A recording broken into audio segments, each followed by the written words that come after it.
We are particularly delighted today to have with us one of the most distinguished names in the area of entrepreneurship and entrepreneurial finance to be here with us. And so we welcome Professor Elie Chrysostome from the State University of New York in Plattsburgh in the USA. Elie is a very complex person in terms of his specialism, his long CV, and his training both in Canada and in the US.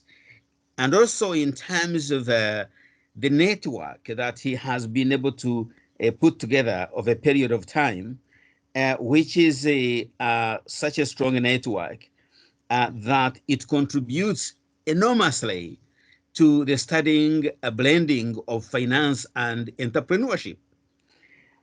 And it's one of these networks that he frequently invites me and a couple of people here in the in this CGF network. Mainly in sharing ideas and also in terms of the contributions, both in journals and in books. And also to make a connect with the scholars both in Africa, in Asia, and in Europe. He also has an empire somewhere in Eastern Europe. And he sheds very important light on entrepreneurship by diasporas and how these diaspora communities are able to invest and invest and start new companies in various countries all over the world where they are connected. His CV is a very long one. I think that I may not be able to do justice to actually try to cover it, but I try as much as possible. That he's professor of international business, a growing area, globally, international business. But also he is the director of CDMIS, which is, the Center for Entrepreneurship globally, that is hubbed, where the hub is at State University of New York, Plattsburgh.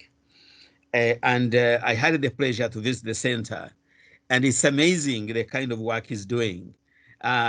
Several projects taking place at the same time. A journal edited within the center in which he's leading, but also coordinating globally. And then the capacity building of young people involved in his work. He's also advisor to the Cambridge Learning Gateway at the University of Cambridge in the UK. And he has had such a long experience with the academic posts at Laval University, University of Moncton in Canada.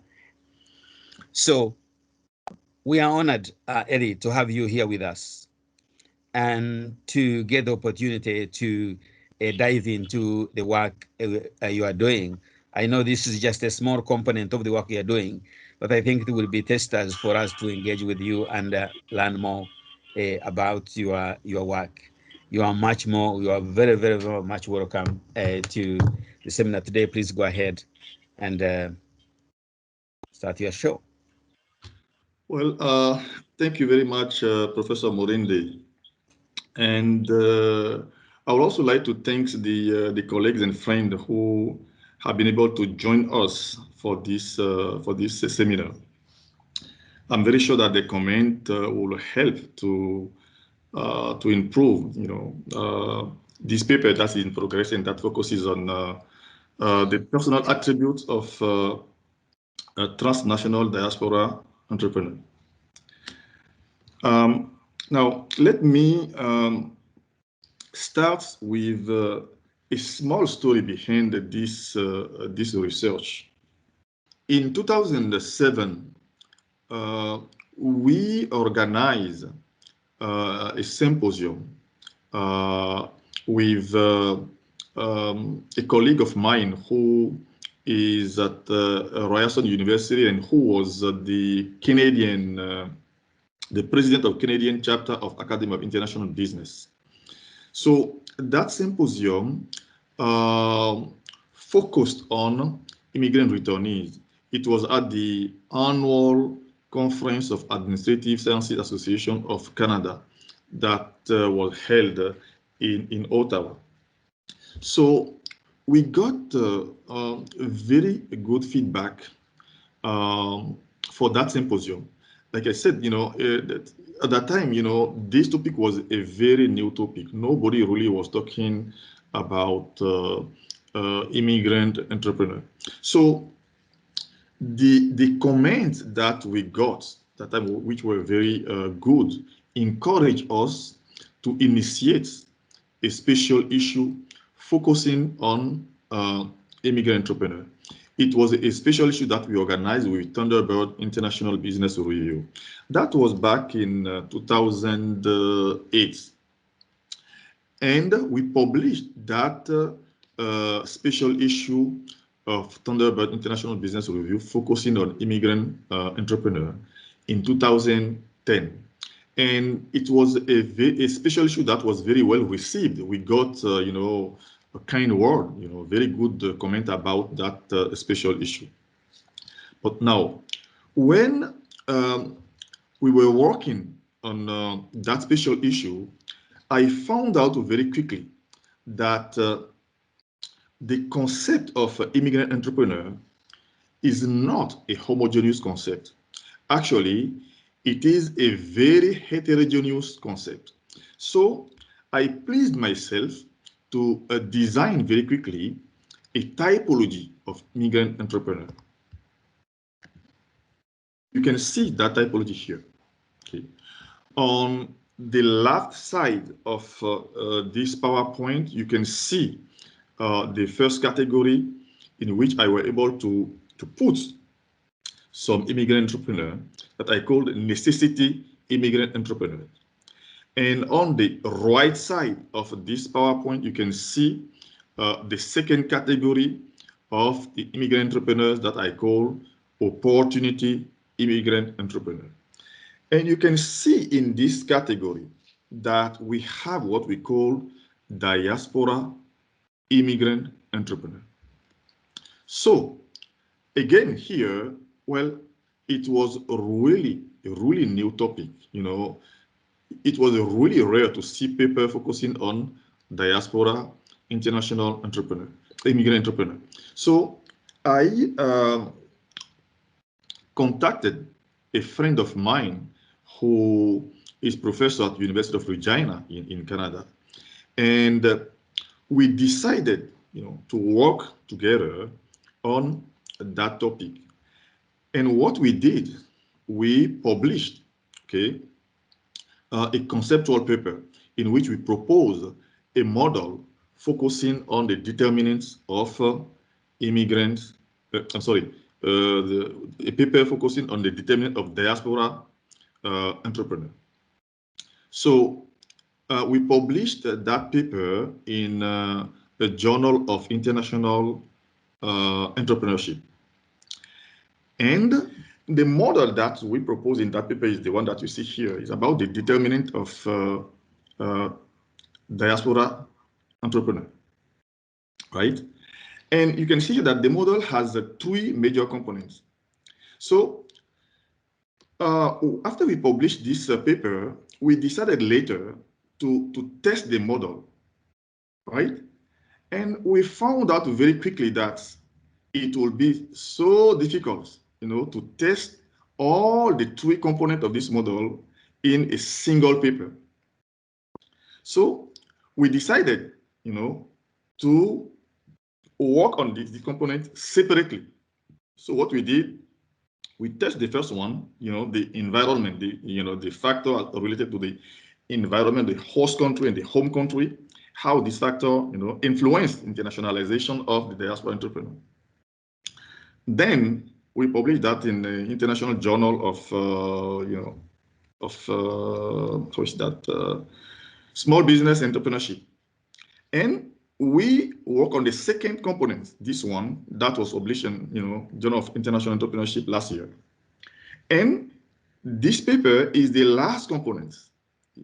This paper focuses on the attribute of the diaspora entrepreneur is the last, the final, paper of this project. Now, before we go further, let me share with you my view of what we call diaspora. I think this is important because the concept of diaspora has gone too far today, to the point that it has created confusion about what is diaspora, who is diaspora, and who is not diaspora. So my view of diaspora relies on three major criteria: the double territoriality, home country to host country, the affective connection with the home country, and the cultural identity of the home country.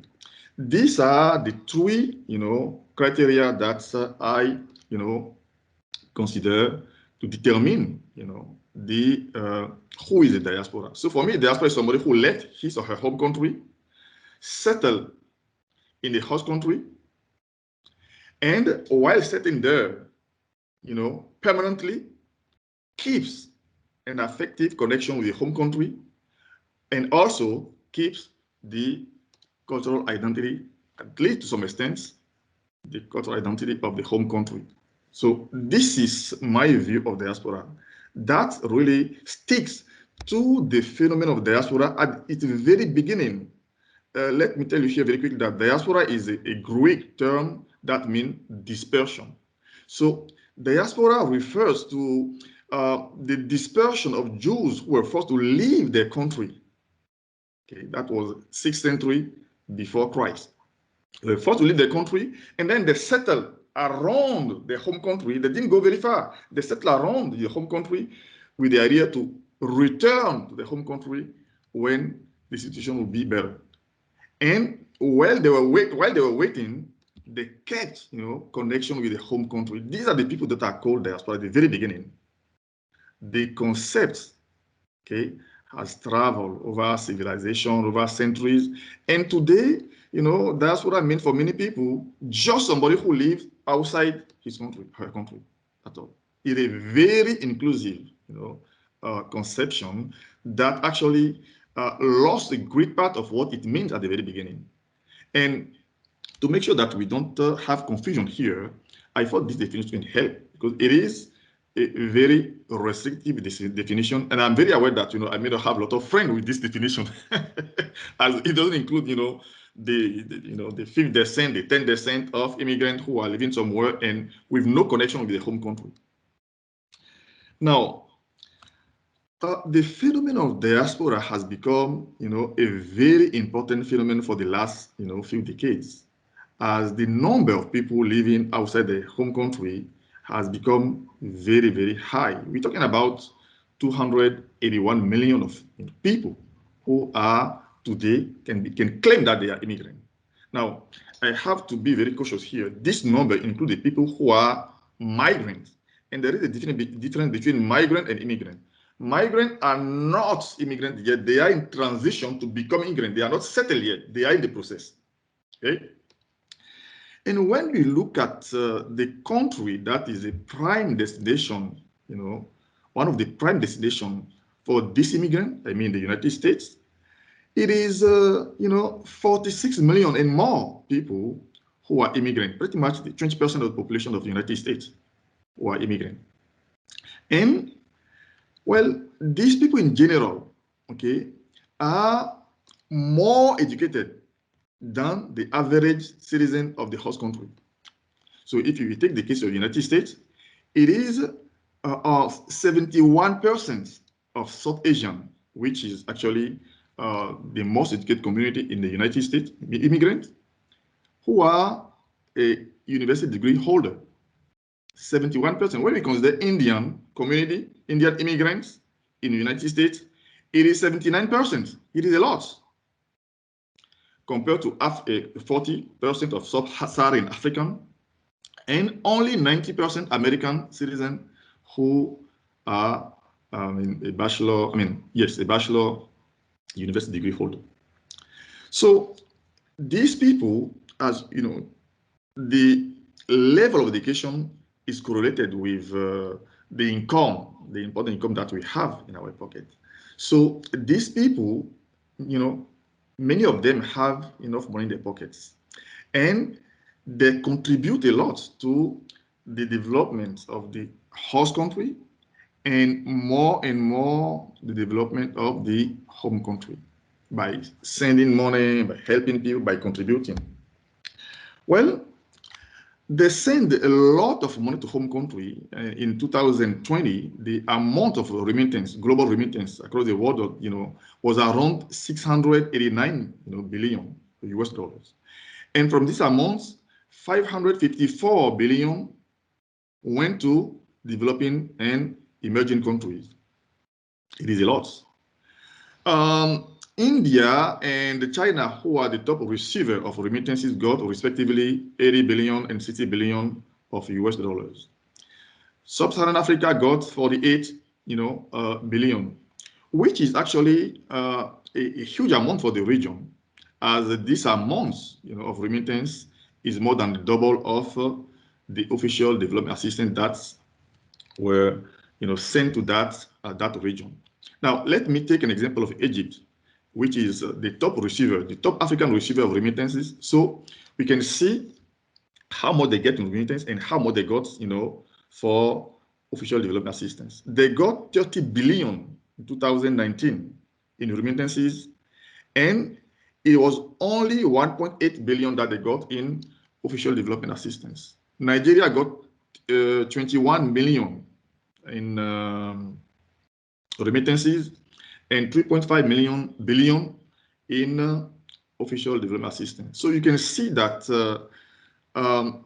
the diaspora, can contribute seriously, significantly to the development of the home country.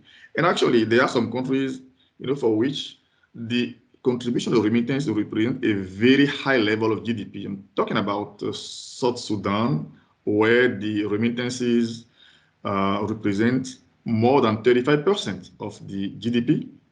Lesotho, where it is almost 21% of the GDP. Now, the good thing about all this is that these remittances, a good part of them end in businesses, business creation in the home country, and it helps a lot. It is known that the diaspora entrepreneurs, as well as the international entrepreneurs in general, prefer export as the first mode of internationalization of the activity. Now, here we are talking about, in this paper, about the attribute of international entrepreneur. And let me talk a little bit about this. What we see in the literature when it comes to the attribute of international entrepreneur in general is what we know about the usual type of entrepreneur for many, many years. The basic attributes of entrepreneur. I put some of them here. I'm not going to talk about them because, I think most of you know about this. What I'm going to talk about here today is the attributes that are typical to international entrepreneur. And here, diaspora entrepreneur are international entrepreneur. So the good thing is that there are today a lot of papers that were produced for the last 20 years about international entrepreneur. The problem is that, there is no consensus. I don't know if it's a problem, but fortunately or unfortunately, there is no consensus about, the typical profile of international entrepreneur. Second thing that I want to say is that the great majority of the attributes that we found in the literature today about international entrepreneur are psychocognitive attributes. And I'm going to talk about some works, that are very interesting and very relevant about the attribute of international entrepreneur. The first one that I want to talk about is the work of Kogut and Chenka Now, let me tell you right away that these people have not worked really on international entrepreneur, but they did work on a concept that had become very relevant, to diaspora international entrepreneur, the concept of Seasick Distance. And the idea behind the Seasick Distance is that the Seasick Distance, as it is perceived by the entrepreneur, reduces the liability of foreigners in the host country when this Seasick distance is low. The distance that is perceived, the Seasick distance that is perceived by the entrepreneur, okay, between his or her country and the host country that he or she is contemplating for business purpose, when that distance is low, then the liability of foreigners that this entrepreneur will face in that country is low. And then the obstacle that he or she will face in that country for business purpose are less. This is thoroughly relevant and apply very well, help to understand very well, the location that transnational diaspora entrepreneur, think of, first when it comes to internationalize their activities, the home country. In fact, the Seasick distance between the home country of diaspora entrepreneur and the host country, okay, is very low. They grew up in the home country. They were born there. They grew up there. Sometimes they did business there before they left. So the first country that pops up in their mind, the first location that pops up in their mind when it comes to international the business activities is that home country. The second work that I want to draw your attention to here is the work of Westhead, Transgenerational and all. Well, they found out in the paper, in the recent work, that the international experience, the seniority of the main founders of a firm are the key drivers to internationalization. And actually, Transgenerational, who found the same things, like, international experience and knowledge and seniority, also found that the risk orientation of the top manager of a firm are the key driver of the internationalization. So Zara, which is a top, a very well-known scholar in entrepreneurship, a globally known guy, he reported in the paper that he published with George in 2002 some studies that found, that the reputation of the international entrepreneur, the network, the social network, his or her social network, and the growth orientation of the international entrepreneur are, key driver, to international entrepreneurship. A similar, finding, were in the paper of Jaszewski. I'm sorry, I have hard time to pronounce his name. Jaszewski. Okay, they found that the international entrepreneurship orientation and the competitive orientation are the key, factors influencing the performance of global board firm. So we have enough, papers in the literature helping to understand the attributes of international entrepreneur. And the more we think about these attributes, we wonder if they can apply for the transnational diaspora entrepreneur, who are the type of, entrepreneur that we are studying, we are examining in this paper. Having said that, the theory that we decided to use here in this paper as a foundation of our research is the RBV, the resource-based view. You all know this theory. It's a well-known theory that has become today one of the major theories in our field. I will not go to the details of the theory because I guess that you know about it, but I'm just going to share with you the main idea of the theory, according to which the resource endowments of a firm helps that firm to develop competitive advantages that will lead to superior performance. And in the literature, there are several works, and including some very well-known work that found a positive relationship between the resources, endowment of the company and its internationalization. I'm thinking of the work of Jaszewski, Javalgi, and Westhead. I have to say here that the work of the Westhead are very, very, very cited. Every time that it comes to attribute of international entrepreneur, this work, is cited. So, relying on this theory, the main hypothesis that we formulate here in this paper is that the human capital of transnational diaspora entrepreneur represent the key resource for internationalization in the home country. Then, the three dimensions that we decided to consider, dimension of human capital that we decided to consider for this paper, are the entrepreneurial orientation, the previous experience, and the motivation. So far, can you hear me? Is it okay so far? Can you hear me so far? Yes, indeed. Yes. Oh, wonderful.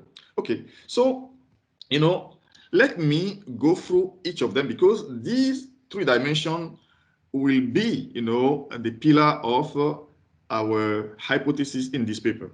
So let me go through the first one. Okay, the entrepreneurial orientation.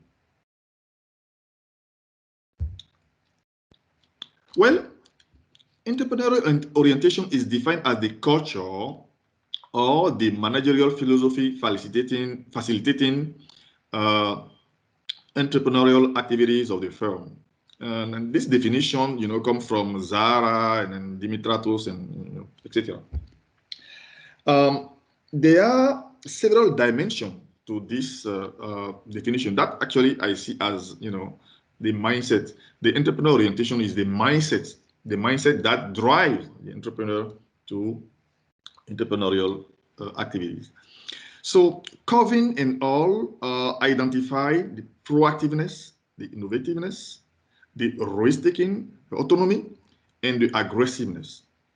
But I prefer the definition, the dimension, the set dimension that was proposed by Dimitratos that seemed to be much more comprehensive, as it includes, the international motivation, the international innovativeness, the international risk attitude, the international market orientation, the international learning orientation, and finally, the international networking orientation.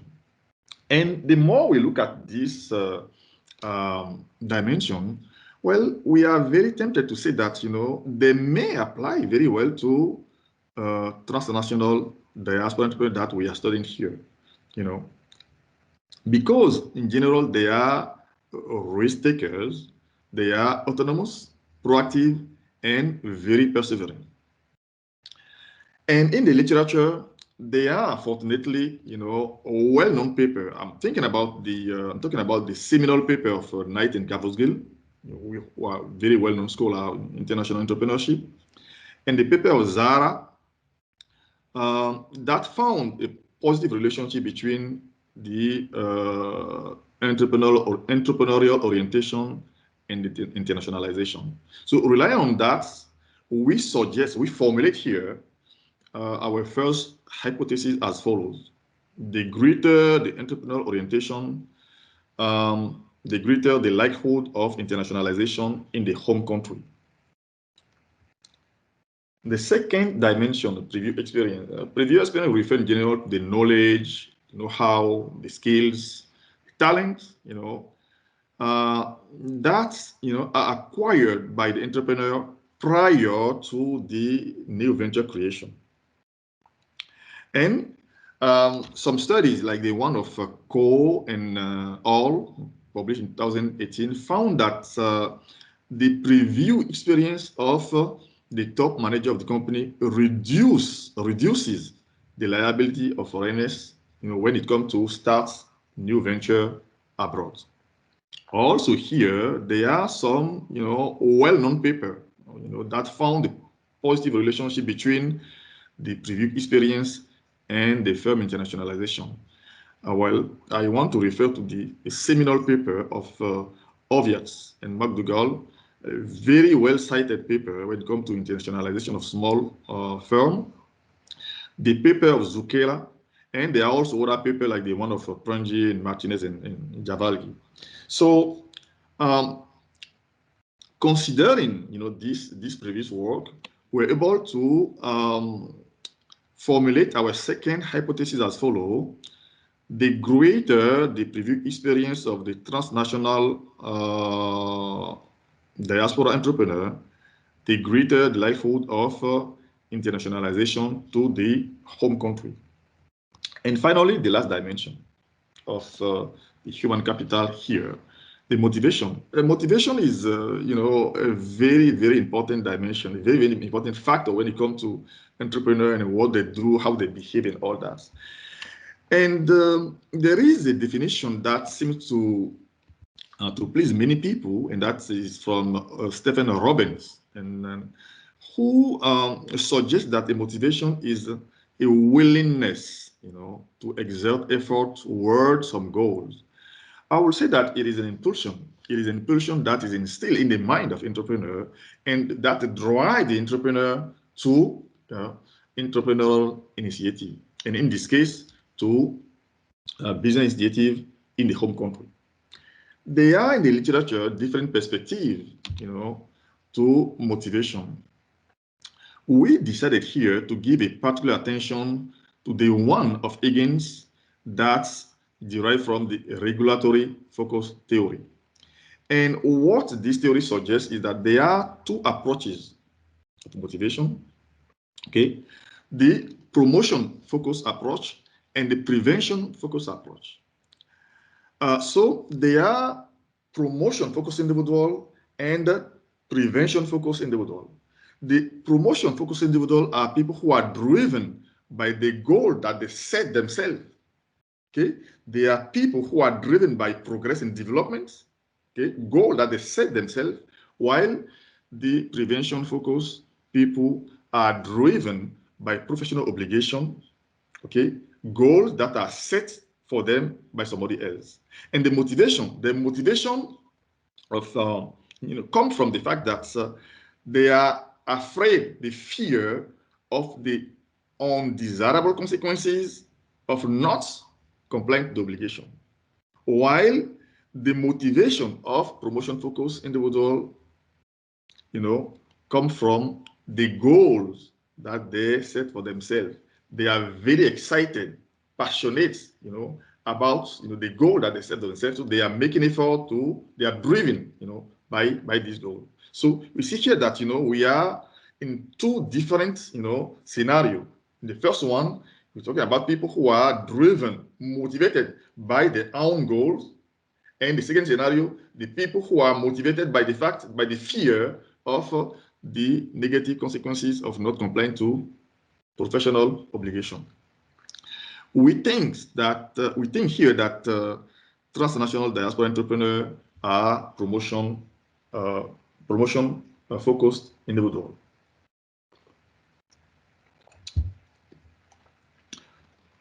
In particular, when it comes to internationalizing activities to the home country, because the sets, nobody forced the diaspora members to start, business in the home country. It is their own goal. They are motivated by this goal to start, business back home country.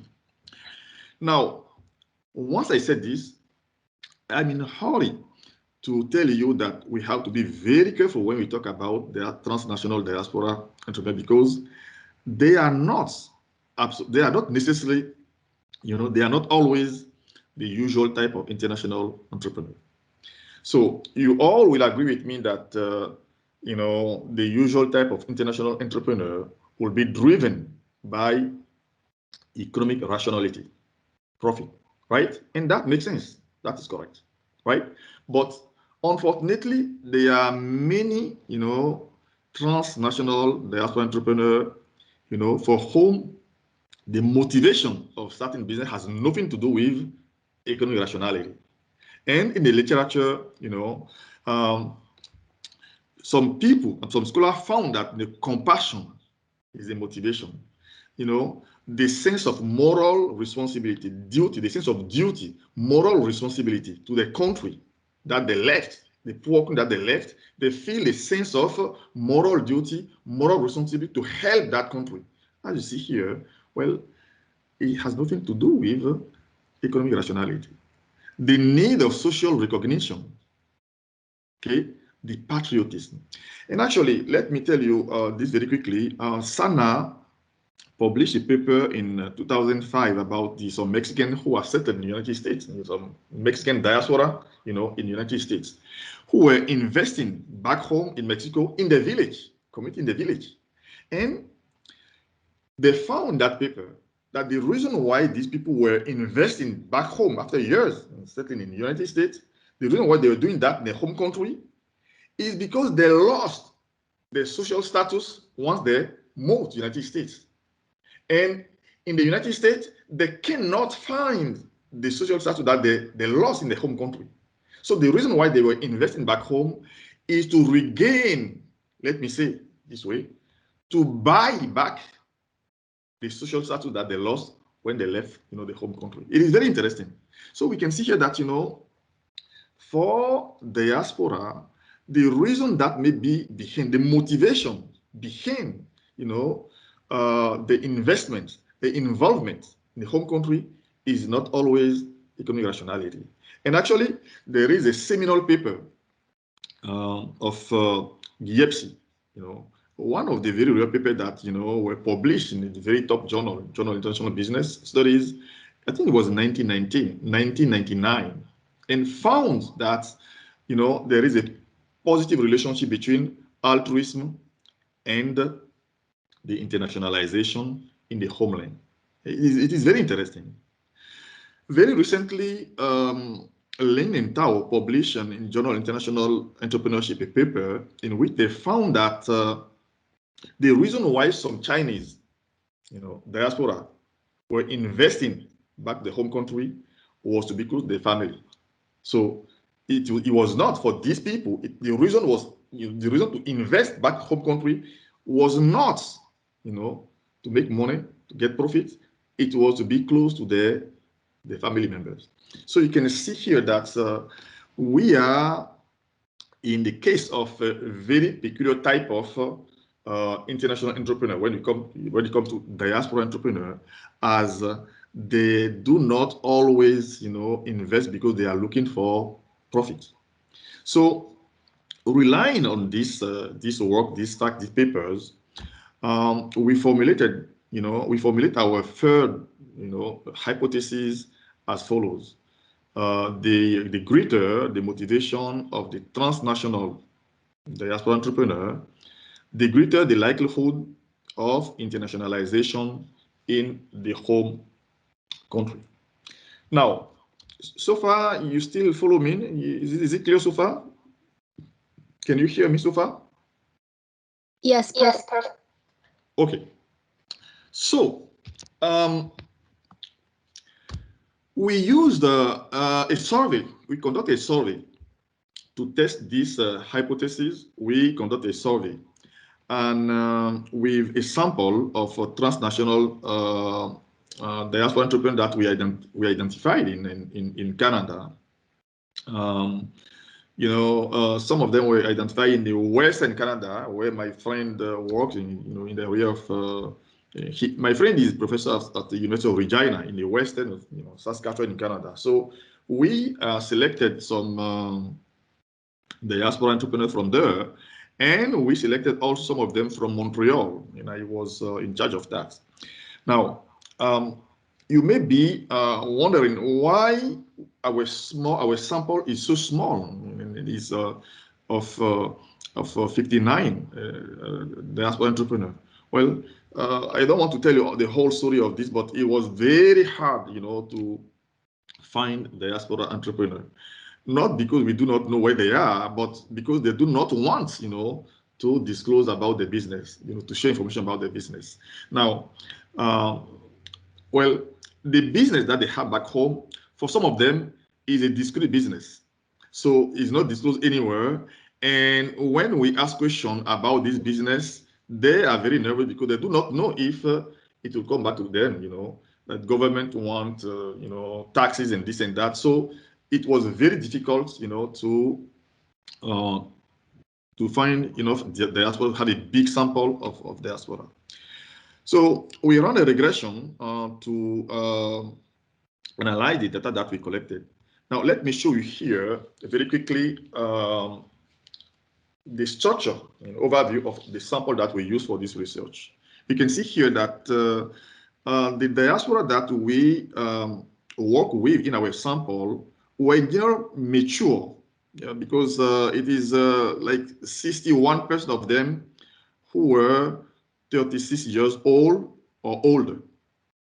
Okay, it is almost 80% of them who are university degree holder, a bachelor degree holder, and I think 44% of them hold a graduate degree. 71% of them travel in the world and were exposed to foreign countries before settling in Canada for business purpose. 44% of them are very fluent in English, while 56% are poor in English or fair. The average age of the business is more than 7 years, and this business has been involved in internationalization in home country activities, but also for some of them elsewhere, for more than 5 years. And 59% of them, are from South Asia, Caribbean island, Latin America, while 31% are from Africa. Only 10% were from Europe. Here are the variables, that we use for this research. We have the, the three dimensions that I talked about earlier. Our independent variable. I mean, the entrepreneurial orientation, the preview experience, and the motivation.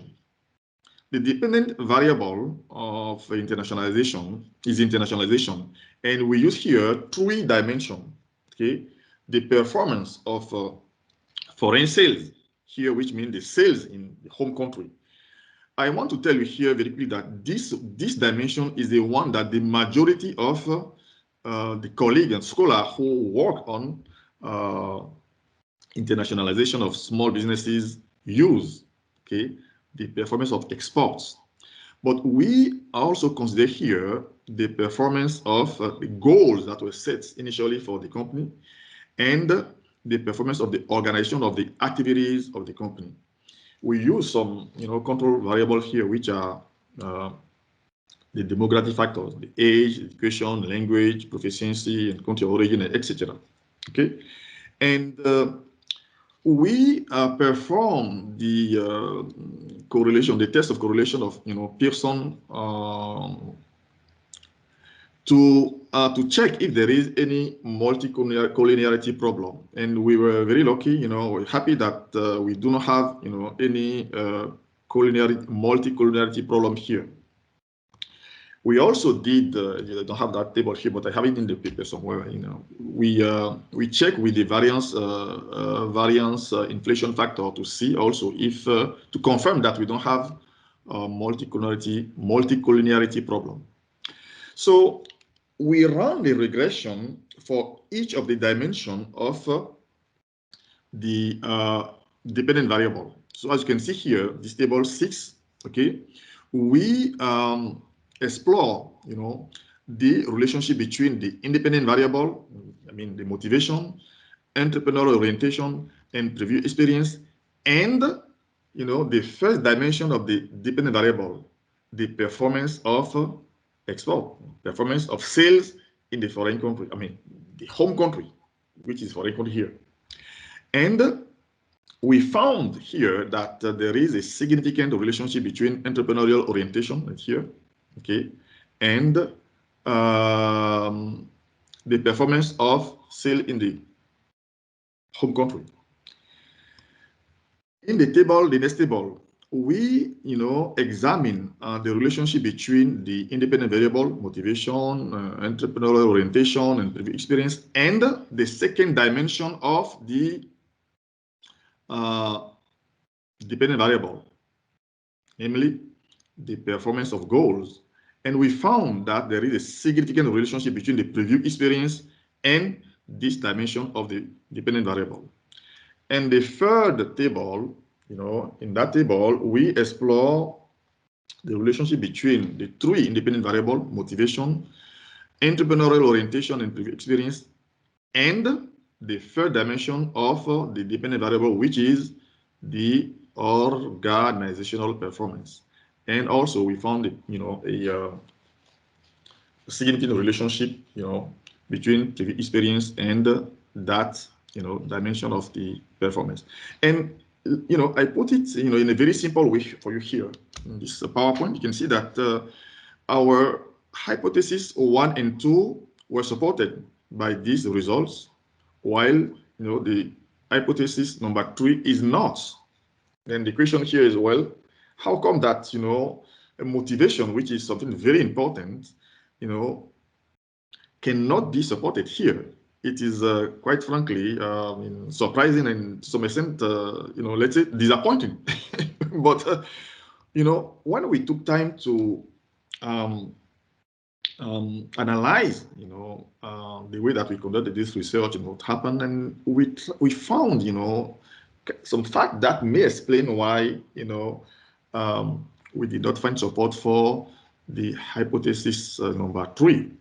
Now, let me just say here very quickly that, for the first two hypotheses, they are consistent with the finding, the existing finding. So, we did not really, I do not intend to talk a lot about them here because they are just consistent with, the finding in the literature. Now, what happened with the third, hypothesis?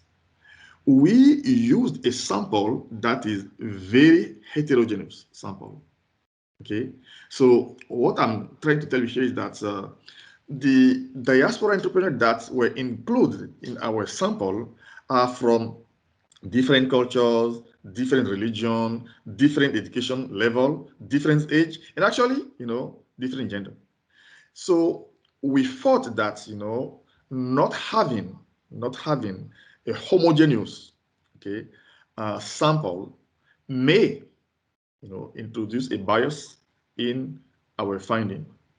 Now, when we look at the literature, we found a paper that suggested that it is not rare to have hard time to get support to the relationship between motivation and internationalization, motivation and performance. And they found some reason. They said, for instance, for women and female entrepreneur and male entrepreneur, they said that the motivation, the motivation of female entrepreneur in general are not the same.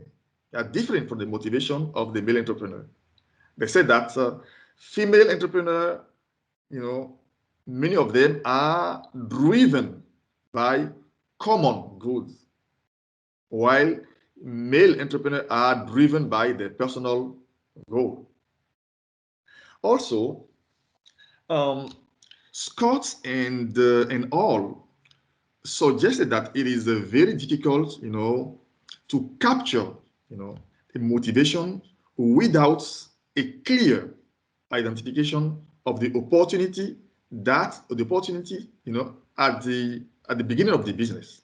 So, in other words, if a business started without a clear identification of opportunity, it may be very difficult to, get support for the motivation. That's the idea here. And actually, this makes sense because remember what I said here, that transnational diaspora entrepreneurs, that they are not always driven by, economic rationality. So when they invest in their home country by altruism, they invest in home country to be close to their family. They invest in the home country, to buy, social recognition. But, there is no opportunity, business opportunity that is clearly identified. So we thought that this may be also part of the reason why we did not get the support for the motivation. And actually, Scott and all suggested clearly that, you know, it's not something that is really very rare, that it happened, you know, that it's difficult to find support for motivation. It is a concept that is very difficult to capture. And actually, they said also that entrepreneurship is a process, and process means different steps. And they said that, you know, the motivation at these different steps of the process of entrepreneurship is not the same, and that this make it hard, you know, to get support when it's time to, you know, test the relationship between motivation and internationalization. So, well, let me finish by saying that, you know, this paper is not perfect. It has, you know, I mean, as any other paper, it's a limitation. First, the technique that we use here to analyze our data, regression, is not a perfect tool. We all know that, you know, all mathematical models, you know, try to capture social behavior, and it's not always easy. So they tend to simplify you know, social behavior, which is not, you know. So, and also, we also know that mathematical models such as regression cannot, you know, pretend a causal relationship between the variable. We know these things. And the other thing that I want to say here is the size of a sample, which is very small. I wish very much that we have a much bigger sample.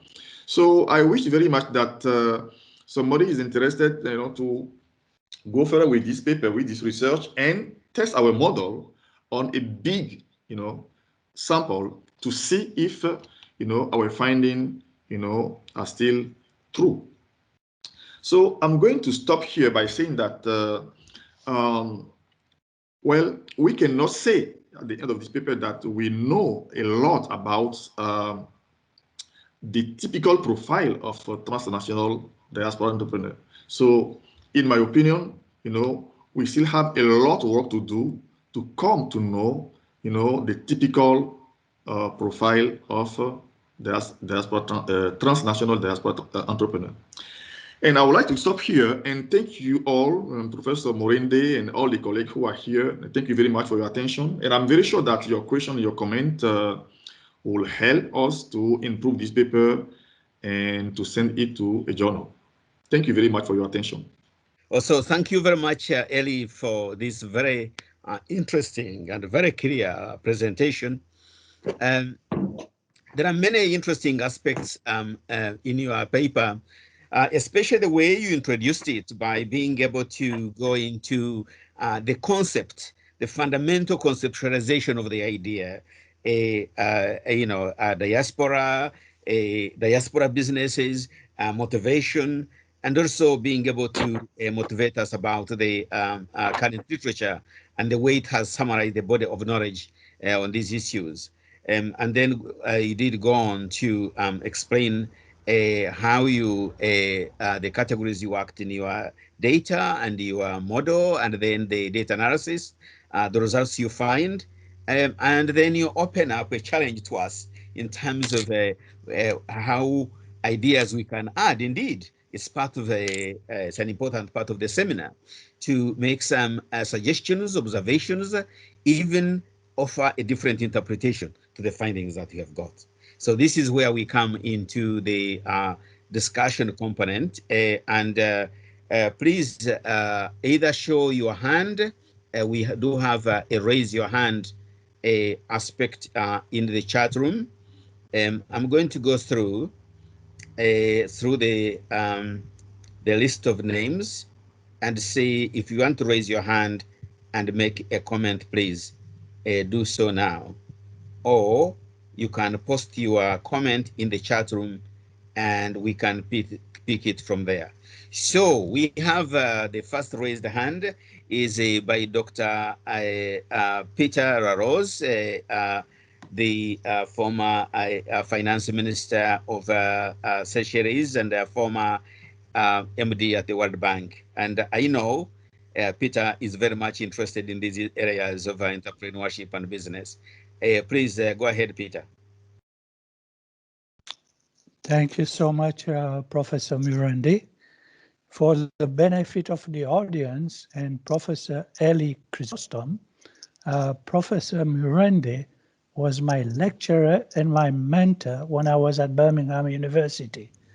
And you mentioned about the mathematical model. He always said in front of every student, if there's a mathematical formula, it has to be solved. You find a way of solving it.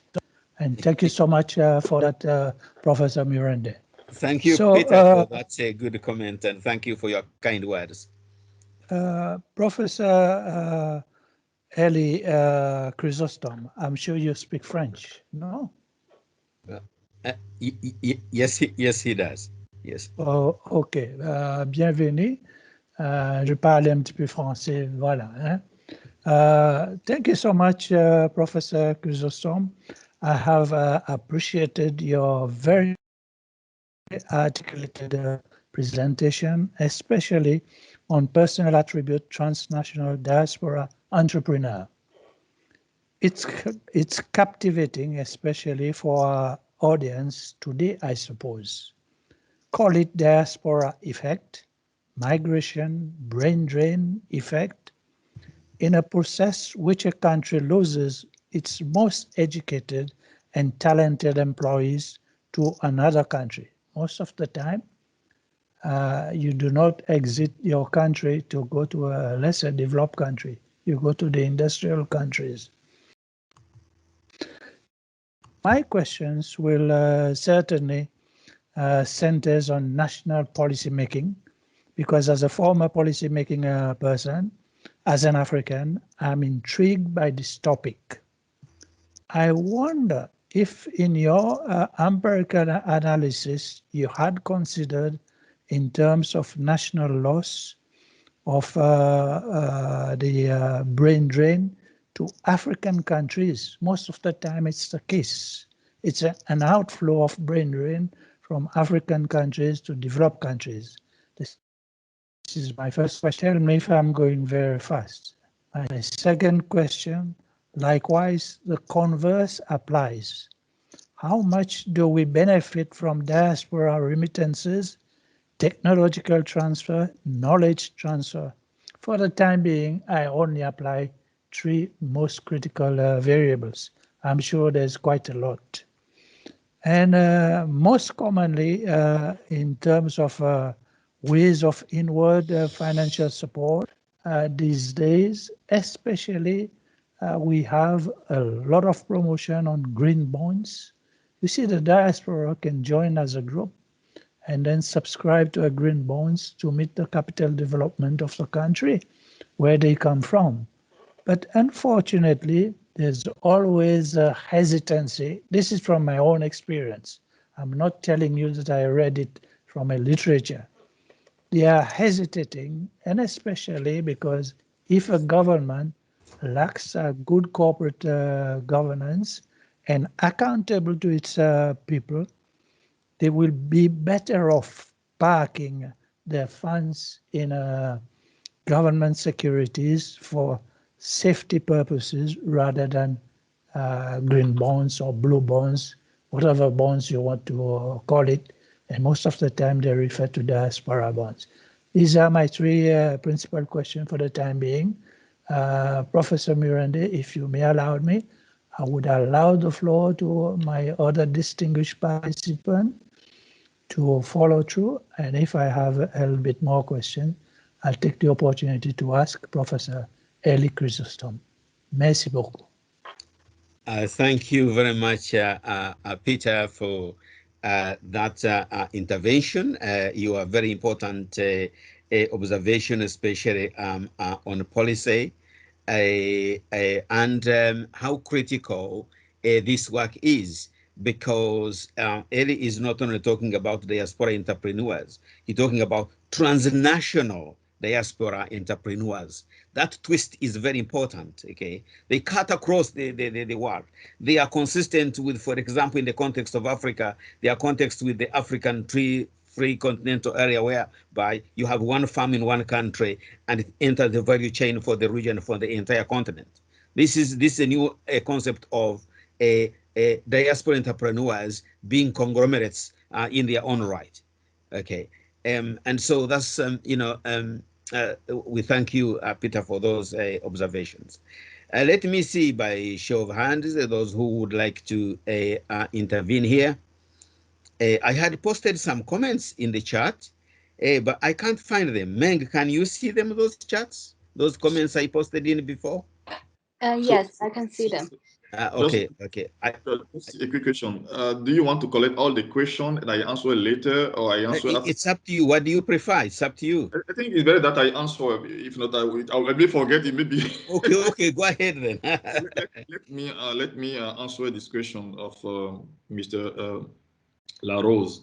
Well, Mr. Larose, merci beaucoup. Thank you very much for your questions. They are very important questions. And then the first one about brain drain, which has been considered for a long time for, something that really hurts the poor countries in Africa in particular.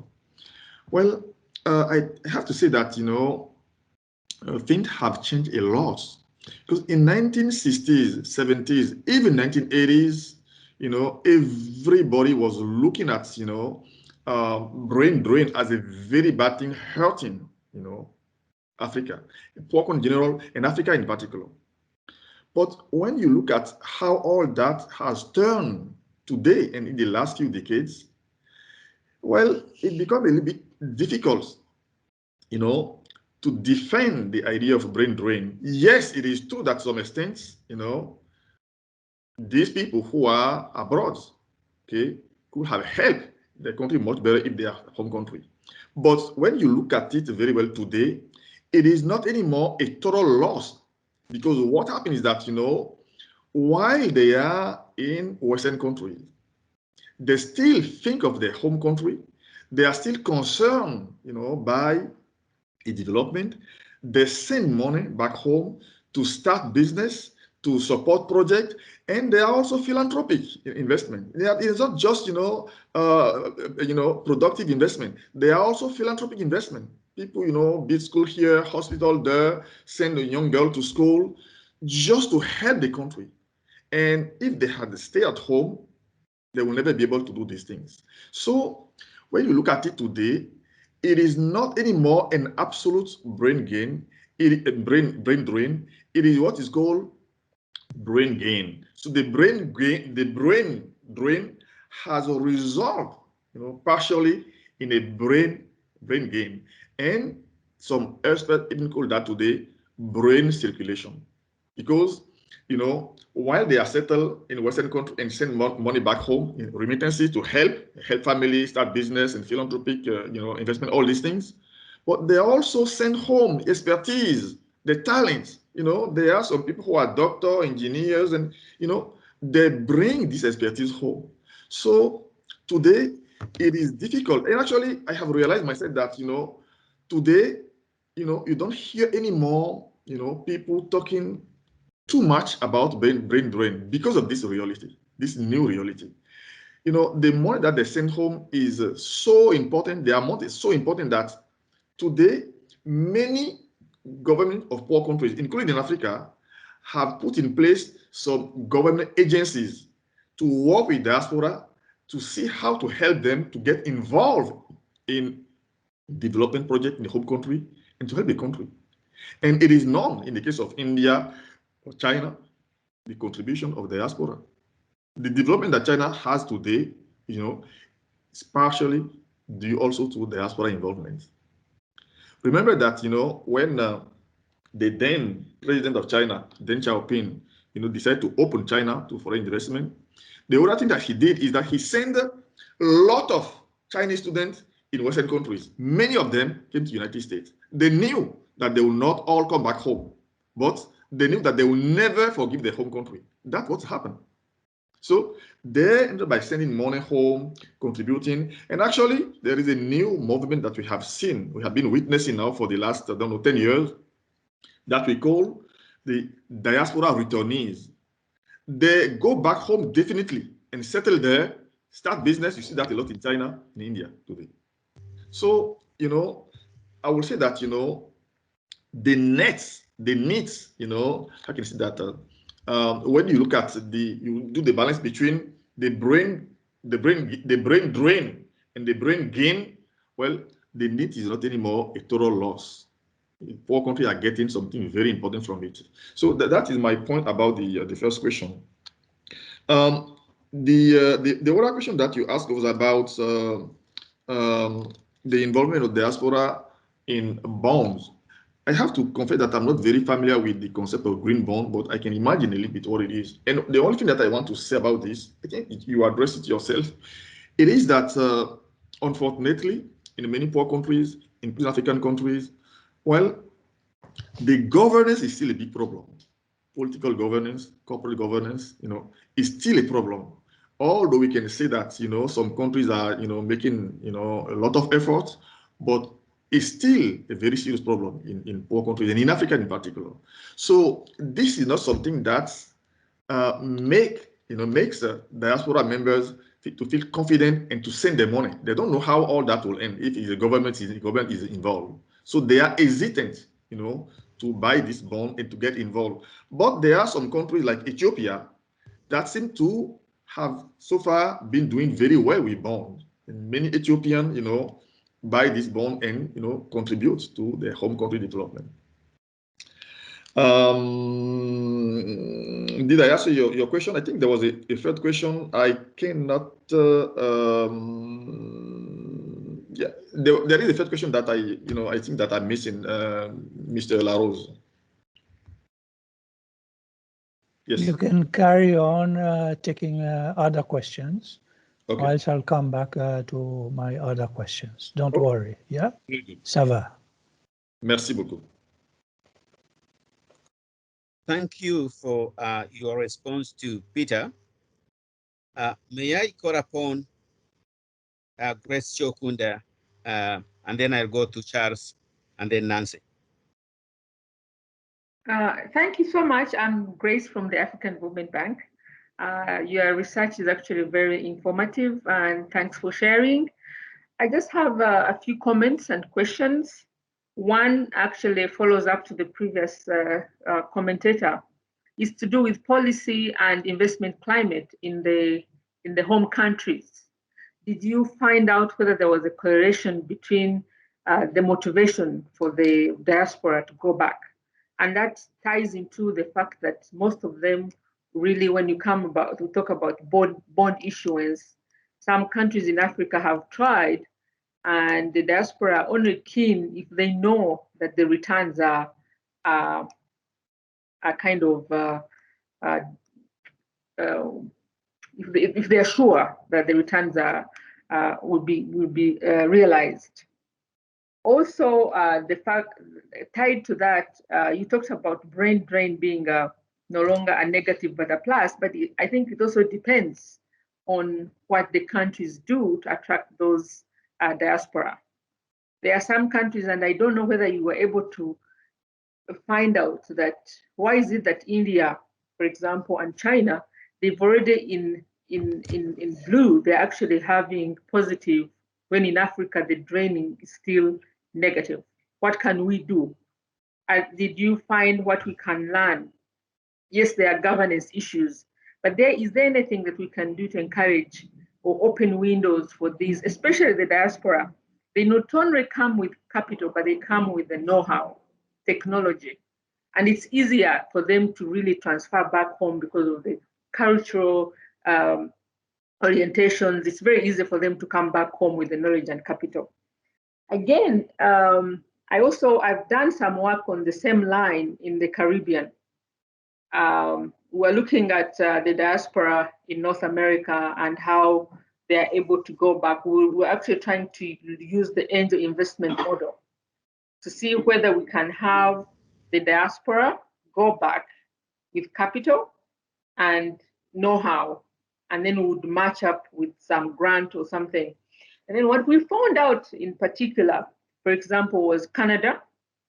Canada has a direct relationship with the Caribbean.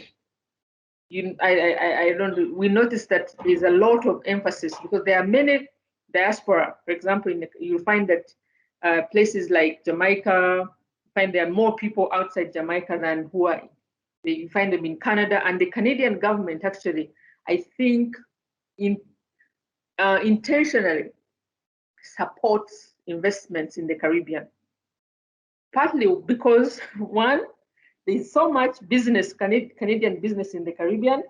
At the same time, there are more Caribbeans in Canada. So the Canadian government kind of pushes intentionally to support the movement back and forth of the diaspora, so that at the end of the day, there is a lot of positive development in the Caribbean region. Were you able to find out that? And is this something that can be done? I know there are like US, there are certain initiatives, but they are not as apparent, that are trying to help the diaspora in the US to come back to Africa. In Germany, they have another initiative. But did you ever ask those diaspora whether they would be more motivated or there could be more incentives to get them go back home and do business? Beside the culture and everything else, I think doing it for economic gains, we may get more traction than more of emotional and whatever you call it. Those are my 3 points. Thank you. Thank you very much. Well, did we ask diaspora, for example, if they intend to go back? The answer is no, we did not, because this is not the purpose of this research. The purpose of the research is to see the profile, of these people. Now, well, go back home.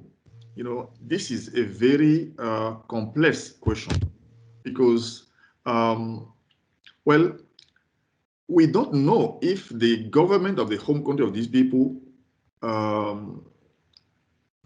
want them back home. Or while I cannot say that this for everybody, every country, the government of every country, but this may be true for some countries that are not really expecting, wishing to have, some of this diaspora back home. You said yourself that they are very knowledgeable, they have talent, they have expertise, and it is not just in business. They also have expertise about governance, how to run a country, how to lead a country in politics and everything. And, well, when it comes to having diaspora to be involved in politics in the home country, well, I am not very sure that, it is all the government of, poor country that want that, because they don't want to have competition. And to tell you, to give you some evidence of what I'm telling you here, well, there are some countries that decided to withdraw the citizenship of the home country to the diaspora to make sure that they never, to ban them forever to be involved in politics and the country governance, because they do not want competition. So this is something that should be taken into consideration. But on the other hand, the diaspora can contribute the home country without necessarily, returning. We know that, there is this movement in China and India, where you see now that some Indian, are returning home. Some Chinese are returning home to start business back home because they identify better opportunities down there than in US, in UK, or Australia, and they go home. And yes, some governments, put in place some mechanisms to attract them and to make it easy for them. And it is the case of China. India also is doing something like that. What India has done, years ago, is that India has created a set of regulations, okay, especially for the Indian diaspora, that the call in India at that time, the use of this concept is still the same today. They call them non-resident Indian, to refer to diaspora Indian. And what they do, they have put in place a regulation to make easy for them to start business, settle, and to start business and all that. So And actually, the Indian government even tried to talk with the governments of some countries like United States to find a way to make it easy for them to transfer the remittance back home. As you may know, if you want to send money back home and the amount of money exceeds a certain amount, I mean, it is $10,000 in many countries, at least in Canada and the US, it's $10,000. Then there are a lot of, rules and regulations that you have to follow. If not, you may be in trouble. So this can be an obstacle, to some diaspora members that want to come to home country. And India, has took some action, to talk with some governments of the host country of Indian diaspora to find a way to make it easy, for the diaspora to send more money home. And it seems that, India is doing very well so far. China is doing very, very well. And now, like I said, we have a new phenomenon that we have not seen. We didn't see, for the last few decades, but that we have, witnessing now, that we call the diaspora returnee. It is not anymore that, they decide to stay in the US, in Canada, and to do business home. No, they decide to go back home for good because they identify, better opportunity down there at the home country. We don't see that a lot in Africa. Time to time we hear that, some people go back home. So you don't see this. You don't see this in Africa. You don't see this a lot in Africa. Okay. What we see in Africa is that they keep going back and forth. They're still living permanently in the US and Canada and France, and they invest in home country, but their permanent residence is still the Western country. That's what we see. Now, the last component of your question is what to do. What to do to attract these people back home? Well, like I said earlier, the question is very complex. The government can, put in place some mechanisms, okay, to bring them home. For instance, the country that decide that the diaspora should not be citizen, have the home country citizenship, that is something that will be removed if they want them to come home, right? Because you don't go, you don't, when you, they ban you, for instance, from home country citizenship, you don't feel that you are welcome in home country. And then it is difficult to go back because you don't trust, the government of your home country. So this is something that will be done. Now, there are plenty, a full range of, initiatives that can be put in place to welcome, diaspora initiative. The paper that we published on the first component of the model that I showed you, we explored, the factor of receptivity in the home country. And that is one of the things that we address, that, the country can put in place various measures to attract its people, okay?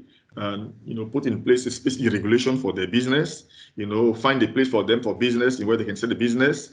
And then, they may have tax release for the first few years. There are plenty of things that they can do, to help them to attract them. And I have not seen that African countries, that many African countries are doing this, okay? Although there are in many countries some agencies, government agencies that try to, work with them. I haven't seen in many countries that it has been, a clear success, except some countries like Kenya, okay, and Ethiopia. I heard, they are doing very nice things there to attract them. But it's not the case for the majority of African countries, unfortunately. I don't know the case of Jamaica a lot, although there are a lot of Jamaican in Canada. We organized a conference, I think it was last week, the last week of May, and one of the speakers that I invited to join us, is from Jamaica, Professor Indiana Minto-Coy. And actually she addressed, this problem. And again, here the question is, should Jamaica try to bring them back home for good? Or should Jamaica keep them there and continue to do business with them? Because what they do now is that, they are in the US, in Canada, and they contribute a lot, to home country development. So should Jamaica bring them home for good? Or should Jamaica, let them abroad and continue to, to work with them? It is a difficult question. So this is what I can tell you about your question. G. Charles, can you hear me? Yes, Professor Elie. Yeah, my question Yes, is Charles, is a little bit more technical. It's being driven by one of the variables in your regression. It's the entrepreneurial orientation component. And because of my own background in decision theory, I keyed in on the the risk-taking component. I noticed you didn't mention the seminal paper by Evans and Jovanovic or Cressy, which talked about this whole idea of entrepreneurship being driven by people who, by the relationship between wealth and risk aversion. Anyway, that said, there's a strand of papers out there now that do surveys like you have done, but one of the things they add to it is an experimental component. They would they run an experiment and elicit the risk attitude of entrepreneurs, and try to see whether or not entrepreneurs have the different risk attitudes than, say, people who are, who, in other words, somebody who may have a job and they want to leave to open a business. Does that person have a different level of risk aversion than someone who prefers to stay on the job? Now, why is that important? Well, what has happened, and as you probably know better than I, in the entrepreneurship literature, it's kind of mixed. There's mixed results as to whether or not entrepreneurs are more or less risk averse than other people in society. But there's a branch of decision theory coming out of behavioral economics that talks about so-called probabilistic risk aversion. And what people find is that, in fact, probabilistic risk aversion show that entrepreneurs are a little bit more risk tolerant. In other words, if you use the so-called constant relative risk aversion utility function like Cressy did, for example, you don't pick it up. But when you use other behavioral economics components like probability weighting, you do pick it up. So I just wanted to, so in the future, should you do another survey, you may want to think about adding a small component of an experiment to elicit the risk attitudes of the respondent. Yeah. Thank you very much. Thank you very much indeed, Charles. Yeah, it's a very good point. Yeah. Okay. Go ahead, Elie. Say those methodological suggestions and contributions to you, Elie. Yeah. Yes, it is. I thank you very much, Dr. Charles Cadogan. It is a very good point, and we will take that into consideration, in the future. Yeah. Thank you. Thank you. Thank you indeed. Okay. I have another hand up. George wanted to make some comments some time back. I don't know whether he's still with us or he has already left. No, George, I think is still around. I'm still around. Hello, Victor. Hi, George. Yes. Am I? Yeah, can you hear me? I can hear you very well, loud and clear. And then Elie? Yes. Elie can also hear you, I guess. Yes. Oh, thank you. Yes, Elie, thank you very much for the presentation. Actually, the diaspora kind of entrepreneurship is becoming something of concern, especially like in Uganda. But the experience in Uganda is that most of the diaspora kind of entrepreneurship, somehow it is mismanaged because of lack of trust. You find that when the diaspora return or when they're still that side and they send money back home for investment or for entrepreneurship, the managers of these enterprises tend to mismanage this kind of the enterprises. So somehow it is not so common in Uganda, though it is there in the real estates, because in the past, the problem of trust, there was an issue with trust where the managers would actually swindle the money that is sent back for investment. So that's basically what is happening within Uganda. So the issue of trust becomes some kind of thing which is very important to consider, especially in a diaspora kind of entrepreneurship. However, I have some kind observation that you study could have taken into consideration. First and foremost, you looked at personal attributes of the entrepreneurs. Now, would have expected you studied to consider some of the financial attributes, such as the risk-taking behaviors of the entrepreneurs, the diaspora, and then also you talked about, you used the resource-based view, which also talk about the human kind of capital.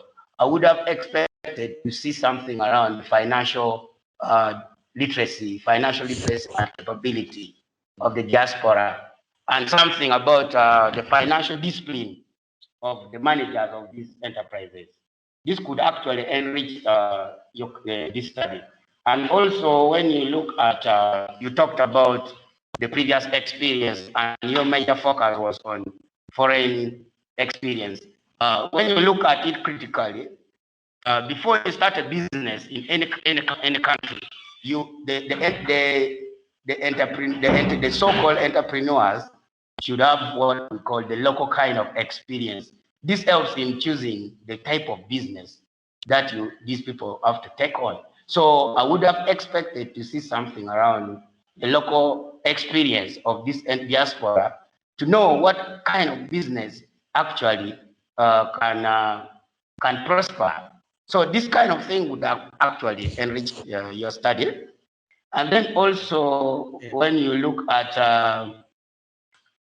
you talked about diaspora entrepreneurship, you should have actually identified what kind of enterprises are successful when this diaspora return home or when they send money home. So it would have been prudent to show, and it could actually contribute to the other diaspora, so that they know the kind of enterprises that they can or they may invest in. So it would be very helpful for this kind of study to be more informative of the type or the kind of businesses that the diaspora, especially from the Canadian kind of perspective, are involved in when they send money back home. So probably this would be more informative, and it could contribute actually more to the other would be investors back home. Yeah. Probably also I would have expected you to throw more light on what we call transgenerational entrepreneurship, because this is becoming so common, especially in Sub-Saharan Africa, where you find businesses that are started by the older generation, and it is taken up by the younger generation. What could be the kind of origin of the capital, or some kind of the origin of this kind of entrepreneurship? Could we be having some kind of diaspora created entrepreneurship that are transgenerational? So those kind of things would have actually made a very good contribution in your paper. Thank you very much. Thank you. Thank you very much, Professor Bello. Greatly appreciated. Thank you. George, thanks, George. Thanks very much for those important observations. I'm sure that Elie, in the course of revising his paper, will integrate all the wonderful comments that we've just received. Thanks again. Now, I cannot see, I think the hand by Dr. Nancy Church is a legacy hand from the past, and she has kindly volunteered to send the comment directed to Elie, which helps a great deal. We have also been able to get some wonderful policy-oriented comments. And I think the comments harvested so far, or contributed by colleagues in the chat, respond to some of my earlier comments I had wanted. In fact, the comment I made earlier in the chat, you have already addressed, Elie. I just was sensitive to the fact that most of the research funding agencies in the UK now, they pay a lot of attention to distinguishing between women entrepreneurs and men entrepreneurs, or male and female. But you have already, I saw it in your answer. And also in one of the results, regression results, you are able to comment on that, which is absolutely helpful. my only remaining observation is about the impact, the impact on entrepreneurship. And in the regression, I was looking for an interaction term, because the interaction term would give the mediating effect. Okay, so that the mediating effect, which would be a mechanism through which, entrepreneurs, work. And it is possible. There are many reasons why always an interaction term doesn't work. But if it works, it contains a lot of messages that can apply to policy, because they want to know how, for example, the attributes of the entrepreneur will affect the level of entrepreneurship, or even on financing, the availability of financing. So I know you may already have done so, but if you haven't, maybe experimenting with terms of or forms of interaction term to capture mediating effect would be absolutely important. But Grace was able to give very, very detailed examples from the field and from practice. I think she captured very well some of the ideas that I had put in the policy, and much more even which I hadn't thought about. Okay. So let me say, any further comments? Please, if you have another comment, observation, please raise your hand, and then I'll ask you to speak. Okay. So it means you have convinced all of us. Okay. I think Dr. Peter Rose, I could give you 1 minute to come back before we wrap up. Thank you, Professor Murinde. Professor Elie, I was quite intrigued when you mentioned that remittances to certain African states accounts for 48 billion US dollars. This is as at 2019 data. But unfortunately, this goes counter against illicit financial flows, which accounts to about 60 billion per annum from Africa. So, which means that it's a negative effect on that. This was my final question. Thank you so much, Professor Murinde, for allowing me to come a second time. Thanks. Thank you. Thank you very much, Peter. Yeah. Thank you. Okay. Thanks so much for your comments. Let me first give my first round of thanks to Elie for getting us a very interesting paper, and start the discussion on international or transnational diaspora entrepreneurs, and the characteristics of these entrepreneurs which distinguish may be rated to success, and end up with the typical profile. We don't know. We are still searching. Okay, we are still searching, but we'll find out from this further research, as we go. Let me also thank you, all the participants, for your patience. Indeed, this happens to be the last seminar. We ended with the best. With the best seminar. So this happens to be the last seminar during this academic year.